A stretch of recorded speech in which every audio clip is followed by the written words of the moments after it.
Hey everyone, welcome to Dialogue, and I'm here with Desi. Desi is one of the most eclectic people I've ever met.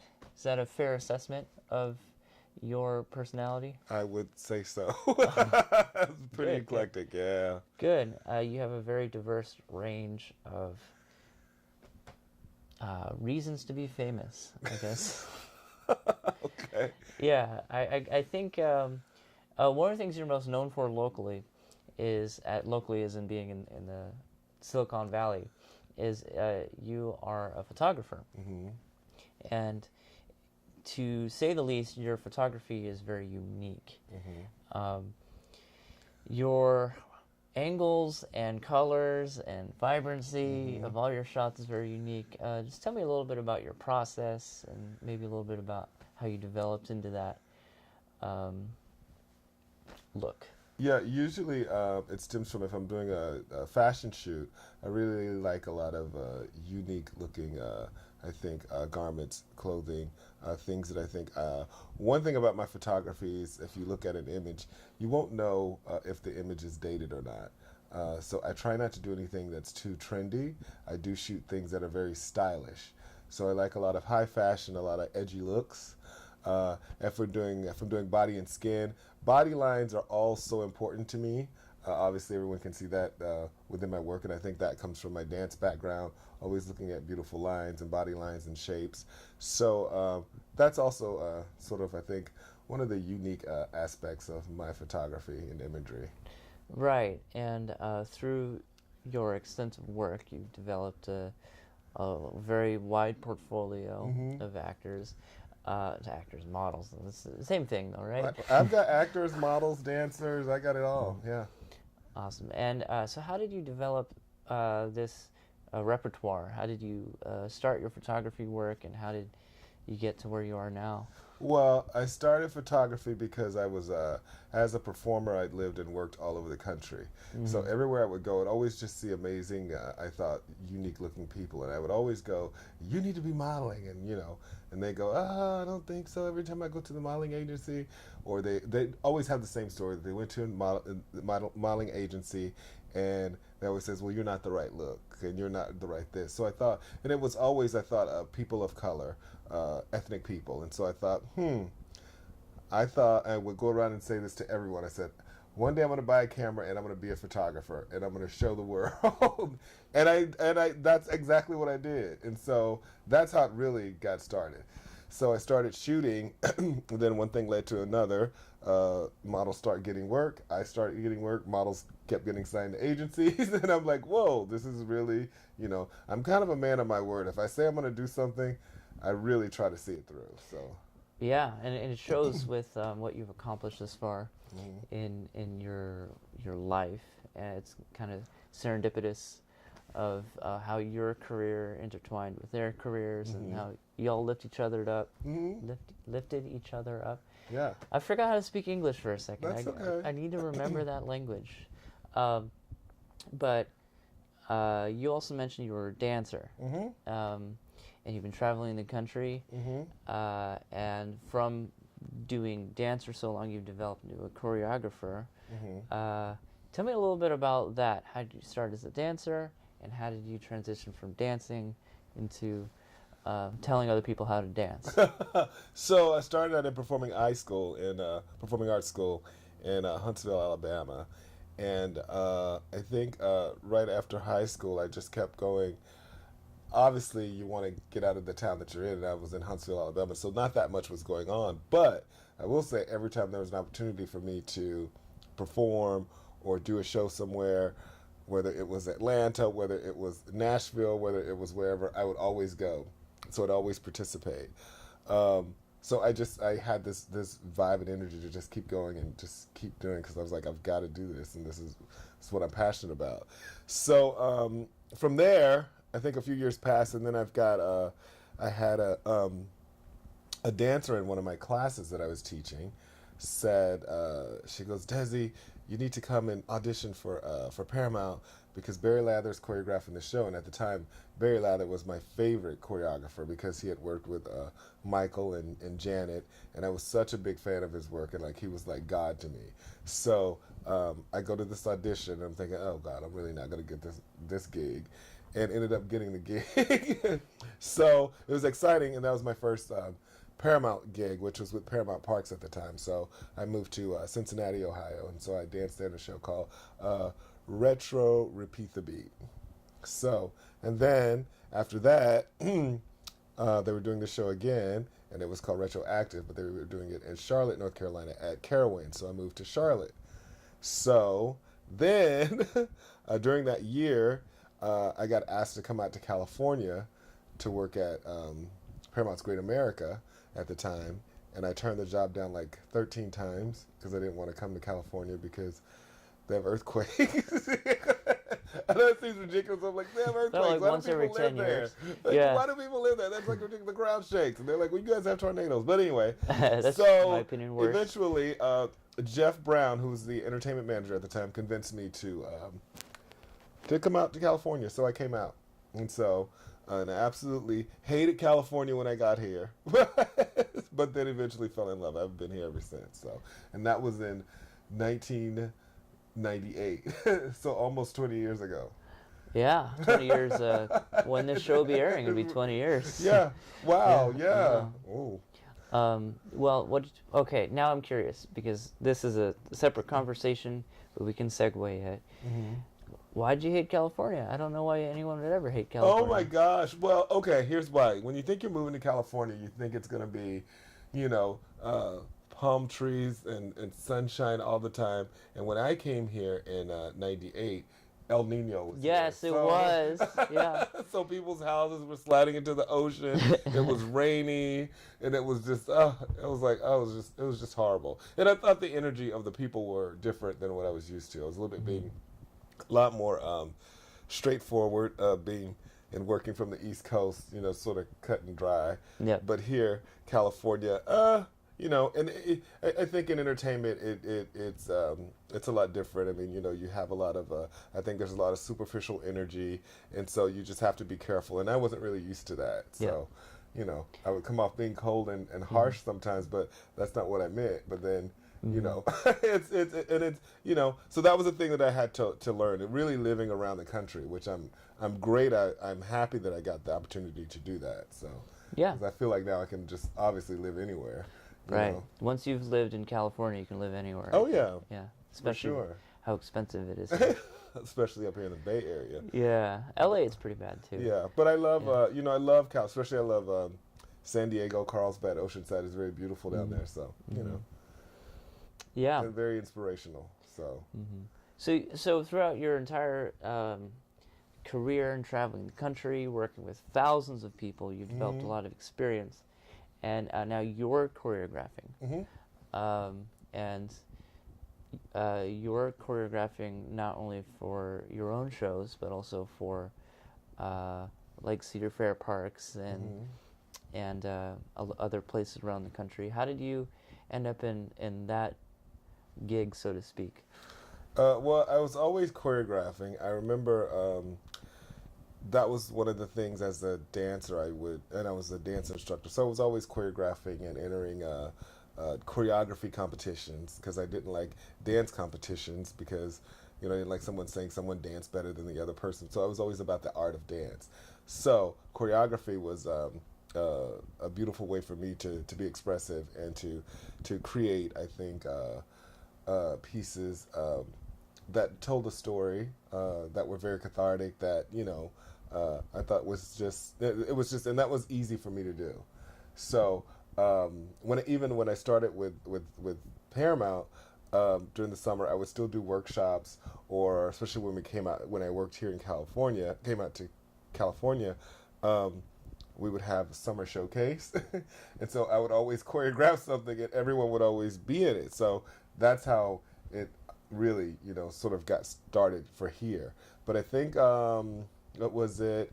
I want to say 2007, Patrick Nalon, who was the entertainment manager at the time, came to me, and I think it was during our first haunt, if I'm not mistaken. And he said, "Hey, we want to do this dance show." and want to call it mixed element. I'm like, okay, so we did this sort of a 11-minute like dance show. I got it together in a week, and I think that was the start of me starting to choreograph and direct a lot of the main stage shows, a lot of the dance shows first, and then the main stage shows. So that's how that's been. So I've been doing it ever since. So since that's been about 10 years now. So yeah. Yeah. So that's how that transition happened. Well, wonderful. And as I mentioned, you're also choreographing your own shows.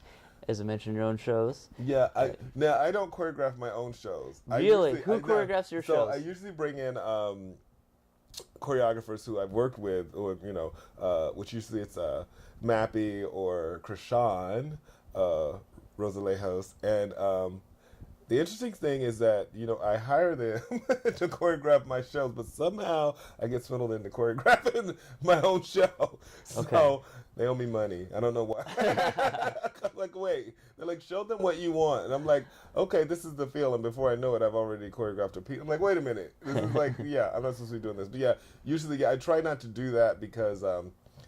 Sometimes I feel like it's like so much of me, and I'm like, and I got to focus on singing and doing all that. So I want to kind of alleviate that, and it has to be someone that a choreographer that I work with that really understands my style and me and what I'm trying to convey. So it's usually a really good process. Yeah. I understand you not want to choreograph yourself. There's a lot on your plate. Yeah, that's a lot. Yeah. That's too much, Desi. Yeah, on top of dancing, up on said you're singing. Mm-hmm. You are a musician who produces music, as well as. Do you still have a band? Orbit Groove is still in existence. Yes, it still exists. Great. Yeah. In fact, you were our first. You did our first music video. Yeah, you did. Yeah. Yeah, we're still in existence. Okay, great. And you guys have how many albums now? We don't have albums, more so songs. The first song I did with Orbit Groove was "Feel It." Yep. Yeah, and that was produced by AJ. AJ Orbit. Yeah, and incorporated with Justin and Mamara, Andre. Jared Rodriguez, Andre Megerson, sorry, I need to say last names. And I think, am I leaving out anyone? Nope. Yeah, so that's how that got started. And then, of course, they would play my music, already songs that were existing. Yeah, well, really quick about Orbit Groove, I have to share the positions of the band because it's an eclectic group. Justin Momora is a fantastic drummer. Jared Rodriguez is kind of like a jazz metal guitarist. Andre, last name remind me? Megerson. Yeah, he's a percussionist and he'll play like a djembe drums. And then AJ Orbit is a DJ who writes his own music as well. And then Thomas Chuso also was on the drums. Yeah. Yeah, there's the other one. Thomas, yeah. Okay, cool. Yeah. He and Justin would swap out. Yeah. No, it's a great mix, and it complements your music, which outside of Orbit Groove, which sometimes they'll play your music, you kind of have this funky, poppy house. Is that a good representation? Yeah, it's so weird. Everybody wants to put you in a certain category, with music, and I think that, I think you just sort of. For me, I just like to play what I play and what I feel in the moment. So it's a pretty eclectic, I think eclectic music, also eclectic band. I mean, we sort of created Orbit Groove because we knew along the way musicians would change in and out. Even I may not be the lead singer. Someone else can come in and sing too. But we just wanted to keep that going. So it wasn't like, it's the same band all the time. So, but that also I think adds to the sound changing or evolving in a way that maybe we didn't expect, and we got a lot of surprises. So good, yeah. Yeah, it's a great group. A lot of energy. A lot of energy. Yeah. Every one of the band is among my top 10 energetic people. Oh my gosh. Yeah. AJ especially. Oh, AJ and Justin. Oh God. Oh yeah, Justin. Yes. Yeah, they played together too sometimes. Oh yeah, that's right. They did Do they call themselves Jay Steely or something? Yeah, like that? something. Something like that. Oh yeah. Future episode, everybody. Oh gosh. Oh God.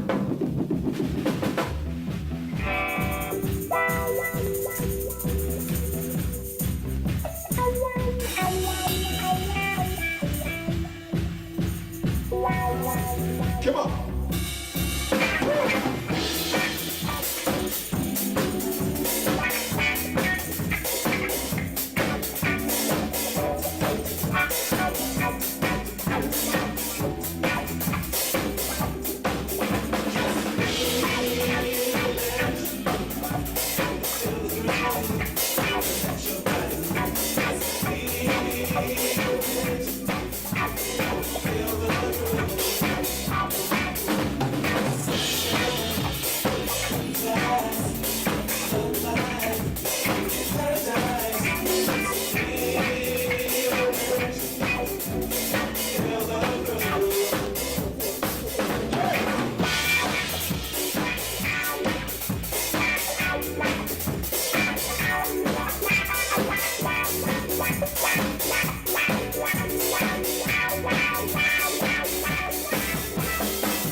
So regarding your music, you distribute all over the world. Mm-hmm. And you're especially popular in some areas of Europe. Is this true? Yeah, outside of the U.S., you know, they sort of eat it up, which is, you know, which is I think which is good. But yeah, and thanks to I think Bruno Kaufmann, who has been my producer since I think 2014. And just a brief story on Bruno. This is pretty funny. I had did a recording of anyone who knows me knows Donna Summer's like my favorite singer of all time, and so I've always liked the song Heaven Knows. And so I had gone into the studio years ago. I want to say maybe 05, 06, and I had did this recording of Heaven Knows, and Bruno Kaufmann sends me these emails. He was sending me emails to contact me, and I would never respond to him. I was like, who's this guy? He keeps saying he wants to produce me and he wants me to do this song again, and you know, and I just sort of ignored it and did it didn't, like, I was like, this is a weird person. And so I eventually did research on Bruno and realized he was actually legit. Wow. And so, and he didn't give up. He didn't give up. He says, I want you to do this song, and you know, he says, I'll send you the, you know, send you the track, and you just, I said, okay. So I finally did it after years and years and years and did it, and that song picked up with Heavenly Bodies Records, picked that up with all the remixes, and we had Heaven Knows, which was amazing. So, and I thought, oh my gosh, like I just, you know, so it's always important to check people out. That was my lesson. But Bruno hung in there. That was some years. I was just like, this guy, I don't know, he keeps hitting me up. But hey, it shows your talent. Yeah, well, you know, and I also think he was very persistent. And so I think when someone can see something in you that you can't see, really that means that you can really achieve it. So that was, you know, that was a big lesson for me. And Bruno's been amazing. I've worked with him actually I think 3 other times on 3 more songs. So yeah, we have a great relationship. Yeah, and that's very similar in the sense I tend to have kind of an appreciation for when things are kind of like a pay it forward type of thing. Mm-hmm. What's going on with your shirt there? I thought I lost the mic. Sorry. Oh, it's right there. We got it. I'm keeping an eye on it. Okay. But with what happened with Bruno and you, I think is similar to like what happened with you and all these people who ended up with agencies. Mm-hmm. Full disclosure for audience, Desi shot for me a long time ago, and I brought that portfolio. Oh yeah, I did shoot you. That's right. Did you know this, by the way? I brought the portfolio we got from that shoot to LA, and I ended up with an agency. I didn't know that. Yeah, I never knew that. I was with an agent for two years. I was doing commercial auditions and everything. Really? Yeah. Oh, wow, I never knew that. No, I'm really surprised. You It's never true. told me that. Oh, I thought I did. Sorry. But, wow. yeah. But that helped me gather like a living experience in LA, like full like the LA experience. A lot of it thanks to that portfolio. So, wow. Yeah, and I think your success is thanks to kind of that entertainment industry back and forth people do, and it's how you end up where you are now. And you have this very warm personality that helps that kind of business relationship, the networking, and actually, you one of your songs I think is very telling of who you are. One of your songs is titled "Love Yourself," and I think everyone absolutely has to love themselves, because if you don't love yourself, you can't love other people. Right. Tell me a little bit about the inspiration for that song, Love Yourself. Love Yourself, I wrote back in Charlotte. Actually, when I was working, when I was a dancer at the time, Paramount's Carawans. And I didn't even know I was going to sing, and I was just writing stuff. And I had written that song. And Jared Rodriguez came over one day, and we decided to make an acoustic version. Nice. And that was actually the first version of it. Everyone knows, obviously, the dance mixes and, you know, the house mixes of Love Yourself, but it was actually an acoustic song. And so, but Love Yourself, basically, that's what it's about, loving yourself. And there's a line in there that's, I think people get confused, because I say, love yourself, not somebody else. Meaning, what I mean when I say that is you've got to love yourself first. So sometimes people tend to love other people before they love themselves. Yeah. So that's what I mean in that. 'Cause people ask me all the time, why do you say love yourself, not somebody else? And after that, I say believe in you. It can all come true. So, but yeah, that was a song I'd written years ago, and probably one of my favorite songs that I've written. But it has a lot of meaning to it, and I think it resonates with a lot of people. Yeah. You know, that's the feedback that I get, so that's good. Good. So, Desi, we're landing this plane. Tell her, well, is there anything else you want to share with the audience before we close out? Every time I do an interview, I get this like, what? This is your interview. What did we talk about? Photography. We talked about music. We talked about choreography. Everything I think of. Okay. But another thing we need to talk about though before we close out is for your photography. You've been working on this book for a long time. Oh yeah. So when's this book coming out? Let me not put a date on it because I've done that for the past like 5 years. Everyone's like, when's the book coming? When's the book coming? So I'm still working on the book. The book is entitled, it's called Arnazs Punks, and it's a tabletop photo essay. And usually when you have tabletop photo essays, usually, you know, they have, whether it's men or women, it's usually the most beautiful, what people think their idea of beauty is, you know, muscle-bound guys with these great physiques. But in my mind, you know, that could be anyone. And so I think, and if you know anything about me and my background, and what I believe in, you know, my art is, beauty comes in all sizes, shapes, colors, and I think it's all beautiful. So I'm taking a little bit of a different edge with Arnazs Punks. So I want to get that out first, and then I'm going to work on my female. So I've got a female project that I'm working on as well. So is that another book, or is that? It is another book. Okay, it's going to be exciting. Yeah. Good. So I'm super duper excited about it all. Good. Yeah, I do a lot, but it looks like I'm doing all three at once, whether it's choreographing, directing, or performing, singing, or writing, producing music, and then the photography. But it's definitely a process, and I'll get it all done soon. Soon. Okay, Yeah. I'm going to hold you to it. Yep. So once that's done, where can our audience find it? Will it be for sale on your website?